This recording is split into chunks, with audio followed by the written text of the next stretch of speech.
अभिषेक जी, आपका बहुत बहुत बहुत स्वागत है हमारे इस कार्यक्रम में। अंशुमन जी, बहुत बहुत धन्यवाद मुझे इस कार्यक्रम पे बुलाने के लिए। Thank you.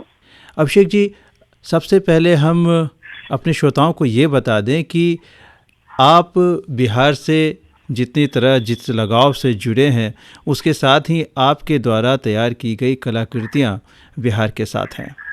जो भी भित्ति जी चित्र जिसे म्यूरल्स कहते हैं, ग्राफिटी कहते हैं, इतने सारा आपने पूरे बिहार में किया है काम, उसके लिए आप बहुत ही धन्यवाद के पात्र हैं। आइए शुरुआत करते हैं। सबसे पहले अपने बचपन के बारे में बताइए। हमारा जन्म हुआ पटना में और उसके बाद हमारे पिताजी जॉब कर रहे थे टाटाज में, मेडिकल डिपार्टमेंट में, जमशेदपुर में। तो फिर थर्ड स्टैंडर्ड में हम लोग पूरे परिवार के साथ शिफ्ट हो गए जमशेदपुर में। तो मेरी स्कूलिंग कॉलेज तक पढ़ाई जमशेदपुर में ही हुई, +2 तक। इसके बाद फिर मैं हमारा बचपन से आर्ट में इंटरेस्ट रहा था। तो जी। हम MSU बड़ौदा शिफ्ट हो गए। वहाँ हमने अपना ग्रेजुएशन कंप्लीट किया पेंटिंग में। आर्ट का जो इंटरेस्ट, बेसिकली बंगाल का जो इन्फ्लुएंस है जमशेदपुर में, तो हर घर में कोई ना कोई फॉर्म के आर्टिस्ट मिलते थे और आर्ट से हमारा जुड़ाव बचपन से काफी ज्यादा रहा। इसका सबसे पहली ट्रेनिंग जो मुझे मिली वो हमारी माताजी के थ्रू, जो बायोलॉजी की टीचर थी हाई स्कूल में। तो इस तरीके से पेंटिंग की तरफ आपका झुकाव बढ़ता चला गया और उसमें आप आगे भी बढ़े। फिर बिहार से बाहर रहने के बावजूद यहाँ के बारे में कैसे आपने सोचा काम करने का? ये बचपन से तो ये था ही, बिहार का एक मिट्टी का जुड़ाव जो है वो तो था ही। और हमारी पढ़ाई कंप्लीट करने के बाद हम मुंबई शिफ्ट हो गए। यहाँ हमने फिल्म्स के लिए काम करना स्टार्ट किया एज एन आर्ट डायरेक्टर, और करीब 17-18 फिल्म्स के सेट्स पे हमने काम किया as an art director. Life में थोड़ी स्टेबिलिटी आने के बाद जो बचपन के पुराने ख्यालात थे और जो चीजें हम देखा करते थे बचपन में, तो एक चाह थी कि ये सारी चीजें जो इंटरनेशनली नेशनली सब जगह पे लोग परफॉर्म कर रहे हैं, तो ऐसी चीजें हमारे स्टेट में भी दिखे। और ये सबसे मेन फीलिंग थी जिसकी वजह से हमने वॉक फॉर बिहार नाम की एक पब्लिक आर्ट फेस्टिवल 2016 में हम लोगों ने मिलकर स्टार्ट किया बिहार में परफॉर्म करना। वॉक फॉर बिहार तो काफ़ी सक्सेसफुल इनिशिएटिव रहा और वॉक फॉर बिहार का असर अभी पूरे बिहार में देखा जा सकता है। तो आपने जी अपने म्यूरल्स के बारे में कुछ बताइए ना, जो आपने पटना में किया, बेतिया में किया, उसके बारे में कुछ बताइए। जी, हमारे हमने बेसिकली ये वॉक फॉर बिहार फेस्टिवल 2016 में स्टार्ट किया। तब बिहार में पब्लिक आर्ट को लेकर अवेयरनेस उतनी ज्यादा नहीं थी और हम लोग चाहते थे कि वहाँ के जो लोकल आर्टिस्ट हैं उनका इंटरैक्शन नेशनल और इंटरनेशनल आर्टिस्ट के साथ में हो। एक कंटेम्प्रेरी मीडियम को किस तरीके से इन जनरल लोगों तक पहुंचाने के लिए आर्टिस्ट काम कर रहे हैं, वो चीज वहां भी दिखनी स्टार्ट हो। और हम लोगों ने सबसे पहले ये 2016 में पटना में स्टार्ट किया था festival with the help of Bihar government. Financially Bihar government ने भी हमें काफी सपोर्ट किया। हमने ये आइडिया प्रेजेंट किया, इस तरीके के फेस्टिवल हम करना चाहते हैं, जिसपे आर्ट एंड कल्चर डिपार्टमेंट ने अपना अप्रूवल दिया। उन लोगों ने जो आर्टिस्ट को रहने के लिए होटल्स और लोकल ट्रांसपोर्टेशन, ये दोनों चीजों की फैसिलिटी हमें प्रोवाइड की। और लगभग 75 दिनों तक हमारी आर्टिस्ट टीम पटना में रहकर अलग अलग पब्लिक बिल्डिंग्स के ऊपर हम लोगों ने आर्टवर्क्स बनाना स्टार्ट किया, जिसमें Danapur railway station, Patna junction और निफ्ट पटना की बिल्डिंग, ये मेन आर्टवर्क्स थे। फिर खादी ग्रामोद्योग की एक पुरानी बिल्डिंग हुआ करती थी गांधी मैदान में, उसके ऊपर भी हम लोगों ने आर्टवर्क किया। तो हम चाह रहे थे कि जो भी सोशल मुद्दे हैं जिनको लेकर अवेयरनेस क्रिएट करने की जरूरत है, लोगों में एक रंगों के थ्रू जो हार्मनी पहुंचाया जा सकता है, उन चीजों को लेकर हम बात करें। और हिस्ट्री की बात करें, क्योंकि बिहार की हिस्ट्री बहुत रिच रही है, तो ये सबसे ज्यादा हम लोगों को इन्फ्लुएंस करता रहा है कि इतनी रिच हिस्ट्री जिस स्टेट की रही हो, वहां पर हम उस मोमेंट्स को फिर लोगों के सामने रख सके। जी। वो दानापुर स्टेशन पे जो हम लोगों ने आर्टवर्क किया था, वो आर्यभट्ट की लाइफ से रिलेटेड था, उनका जो योगदान है साइंस के बारे में, उस चीजों को हमने लोगों के सामने रखने की कोशिश की। फिर गांधी जी का भी बिहार से काफी रिलेशन रहा है, तो उसको भी हम लोगों ने कोशिश की कि हम पोर्ट्रे कर सकें वो रंगों के थ्रू। जी ये जो म्यूरल्स आपके होते हैं, जो आपने बहुत सारे म्यूरल्स बिहार से बाहर भी बनाए हैं आपकी देखरेख में, तो जी जो मुंबई में आपके म्यूरल्स हैं जी उनमें और जो बिहार में जो म्यूरल्स बने हैं उनमें एक बहुत स्टार्क डिफरेंस जो देखने को मिलता है, वो कलर जो चूज़ किया गया है। जैसे बिहार में जो म्यूरल्स हैं वो काफ़ी चटक रंगों का, जिसे ब्राइट कलर्स कहते हैं, उसका जी जी ज़्यादा यूज है, जबकि मुंबई में ऐसा कुछ नहीं है। वहाँ कम है, वहाँ ऐसे म्यूरल्स जिसमें कि चटक रंगों का प्रयोग हो कम है। वहाँ सामान्यतः जो देखने को मिला है वो ब्लू कलर्स में ज़्यादा है। तो ये जी। कलर कॉम्बिनेशन भी क्या कोई स्कीम है आपके माइंड में, या बस यूं ही? ये जो हम पब्लिक स्पेस में म्यूरल्स करते हैं, उसमें दो तीन ऐसे फैक्टर्स हैं मेन, जिन पे हम सबसे पहले काम करना स्टार्ट करते हैं।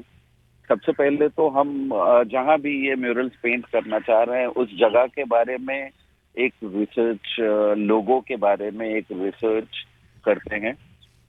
फिर हम डिसाइड करते हैं कि हमें किस सब्जेक्ट पे काम करना है, किस तरह के रंग यूज करने हैं।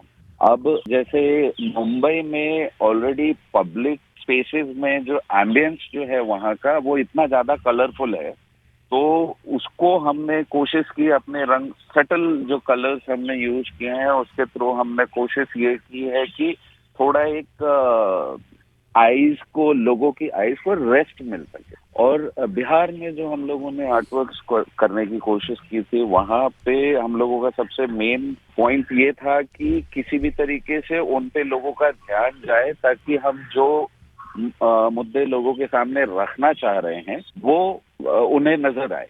तो किसी भी एम्बियंस में चटक जो ऐसे ब्राइट कलर्स का जो यूज है, वो इसलिए करना कभी कभी इम्पोर्टेंट हो जाता है, क्योंकि लोगों के ध्यान में नहीं आता है जो भी हमने पोर्ट्रेट किया है। तो ब्राइट कलर्स जो है वो लोगों का ध्यान अट्रैक्ट कर, तो इस तरीके से बेसिकली स्ट्रैटेजी हमने डिजाइन की और उस तरह के कलर्स हमने यूज किए।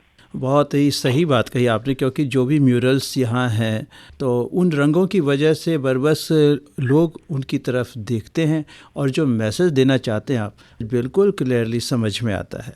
काफ़ी अच्छी बातचीत आपसे चल रही है, बहुत मज़ा आ रहा है। बातें अभी हम और करेंगे, लेकिन उससे पहले हम सुनना चाहेंगे और हमारे श्रोता सुनना चाहेंगे आपकी पसंद का कोई भी गाना।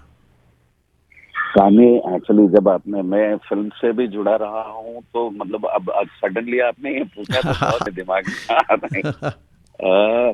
मेट्रो फिल्म का अलविदा, ये गाना मतलब मेरी लाइफ का एक बहुत इम्पोर्टेंट पार्ट रहा है, इसलिए भी मुझे बहुत पसंद रहा है ये गाना। मतलब मैंने as an assistant art director metro film पे काम किया है, तो शूट के दौरान मतलब हजारों बार हमने ये गाना सुना है, तो वो थोड़ा रच बस गया है। क्या बात है! जी तो हम सुनवा रहे जी। हैं अपने श्रोताओं के लिए आपकी पसंद का ये गाना।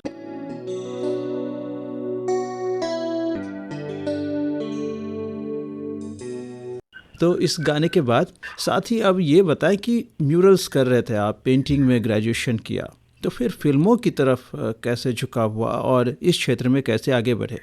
आफ्टर कंप्लीटिंग माय ग्रेजुएशन, मैं एक साल के लिए पुणे, हमारे कुछ क्लासमेट्स जो एफटीआई में पढ़ रहे थे, तो उन लोगों के साथ जब वो इंटरैक्शन हुआ, तो और पब्लिक स्पेस में काम करना हमेशा से मेरा पसंदीदा एरिया ऑफ वर्क रहा था। तो हमने वहां जाकर देखा, वहां हमारा पहला इंट्रोडक्शन हुआ फिल्म मेकिंग से। तो हमने वहां जाकर देखा कि ये तो सैकड़ों पेंटिंग फ्रेम्स बना रहे हैं हर सीन में। हर हर सीन जो होता है मूवी का, it's like composing many different frames in one scene.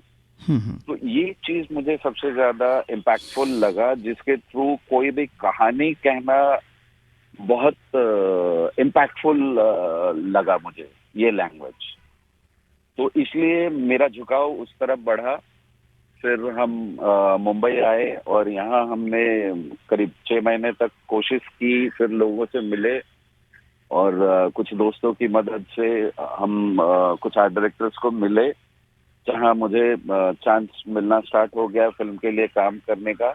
Plus जो सेट कंस्ट्रक्शन और सेट ड्रेसिंग अप, ये जो वर्क मेनली होता है आर्ट डायरेक्शन डिपार्टमेंट में, प्लस किसी एक स्टोरी को सुनकर विजुअलाइज करना कि वो सेट कैसा हो सकता है, हम उसे शूट किस तरीके से करेंगे।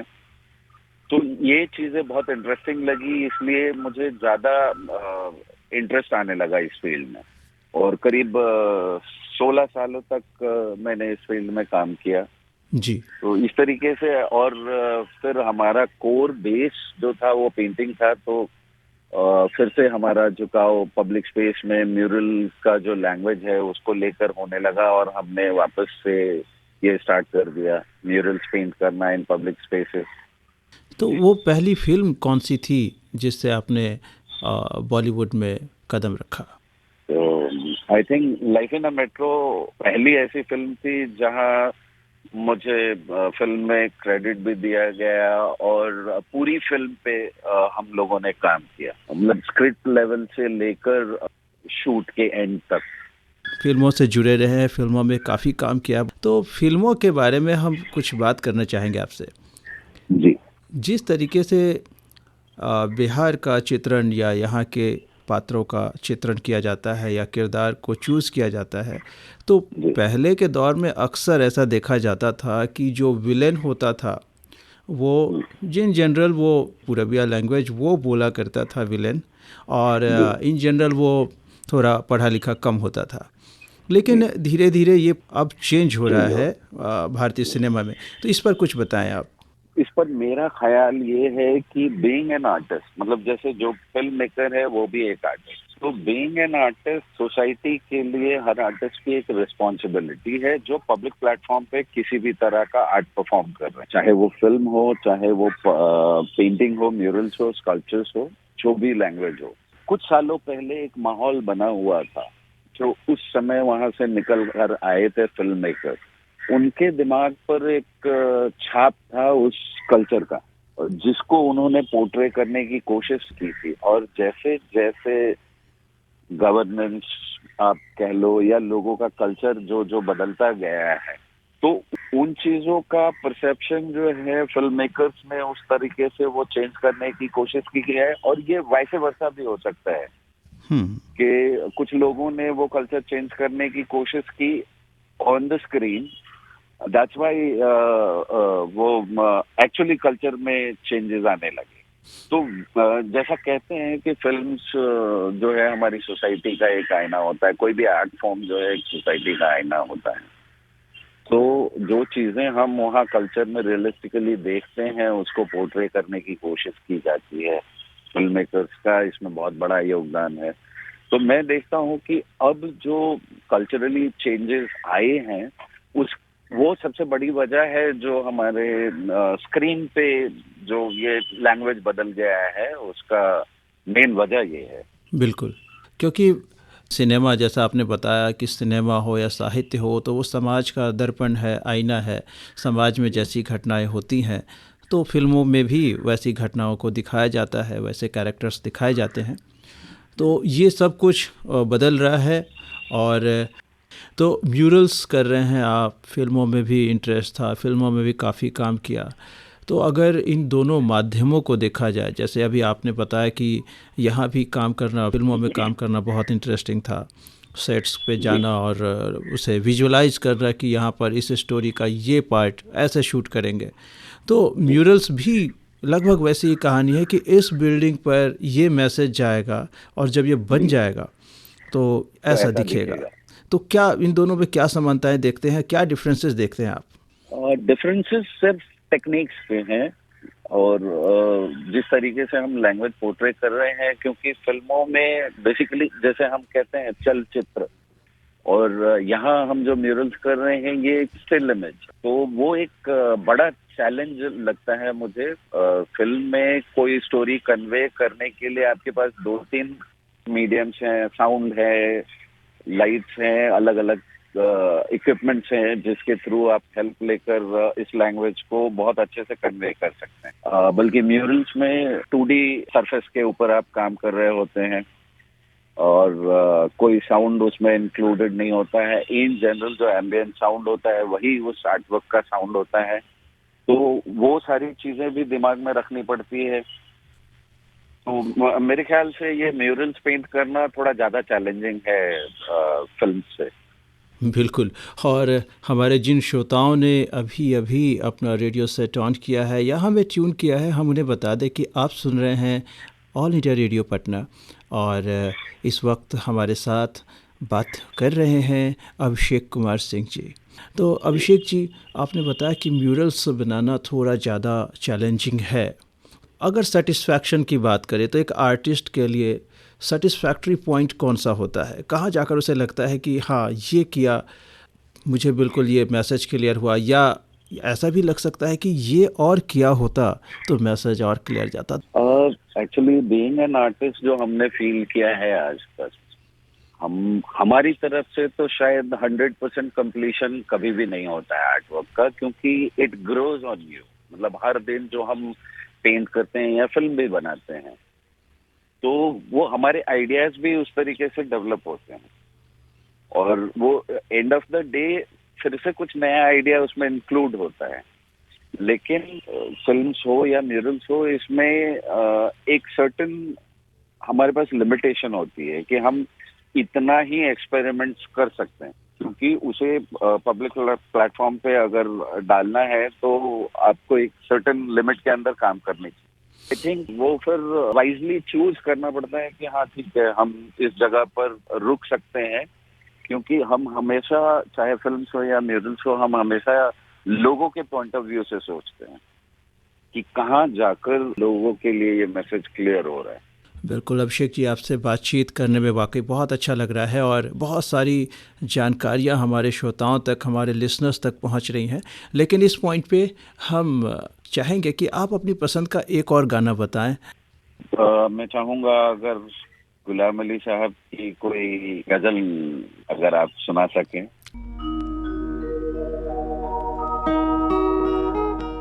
और इस गाने के बाद हम अपनी बातचीत जारी रखते हैं। हमारे साथ फ़ोन लाइन पर अभी मौजूद हैं अभिषेक कुमार सिंह जी, जिन्होंने कला के क्षेत्र में काफ़ी काम किया है। म्यूरल्स से बिहार में बनाए हैं बहुत सारी जगहों पर, जो आप सभी लिसनर्स ने कभी न कभी ज़रूर देखे होंगे।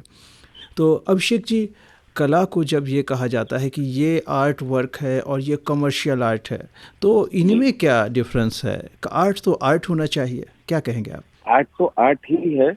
उसमें सबसे बड़ा डिफरेंस जो मुझे नजर आता है कि कमर्शियल वर्क में बेसिकली एक टारगेट है, या वो किसी ब्रांड प्रमोशन के लिए हो सकता है।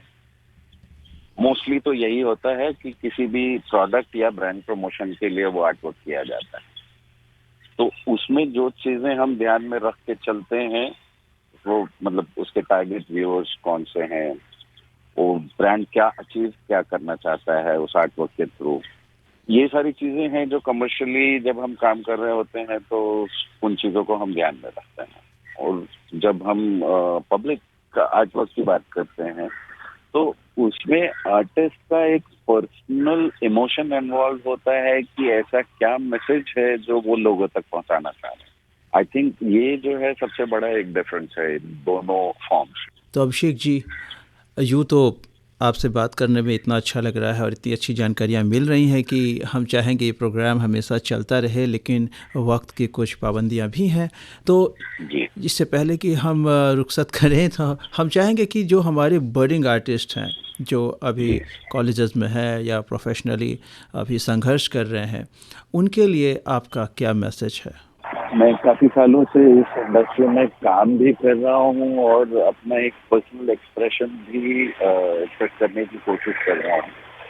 तो इन सब से गुजरते हुए मुझे एक चीज समझ में आती है कि हर आर्टिस्ट को फोकस वो रखना चाहिए कि क्या उनके अंदर से निकलना चाह रहा है।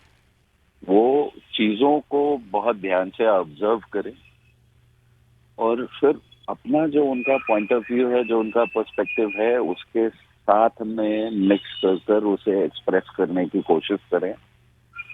बहुत सारी चीजें ऐसी आती रहती हैं जो इन्फ्लुएंस करने की कोशिश करती हैं, लेकिन बीइंग एन आर्टिस्ट, अगर हम अपने एक्सप्रेशन को हम अपने ईमानदार एक्सप्रेशन को अगर हम जगह नहीं दे रहे हैं, तो शायद हम अपनी जो रिस्पॉन्सिबिलिटी है सोसाइटी के लिए वो कंप्लीट नहीं कर रहे हैं। यानी आर्टिस्ट जो है वो अपनी कला को भी बचा कर रखें, अपने एक्सप्रेशंस को, अपने आप को एक्सप्रेस होने का भी मौका दें, और मौका दें। चीज़ें जो है वो साथ आती चली जाएंगी। बिल्कुल बिल्कुल बिल्कुल। आप हमारे साथ जुड़े और इतने वक्त तक जुड़े, इतना समय दिया आपने अपनी व्यस्त दिनचर्या से, इसके लिए जी हम आपके बहुत बहुत शुक्रगुजार हैं। बहुत बहुत जी शुक्रिया आपका। जी, बहुत बहुत धन्यवाद।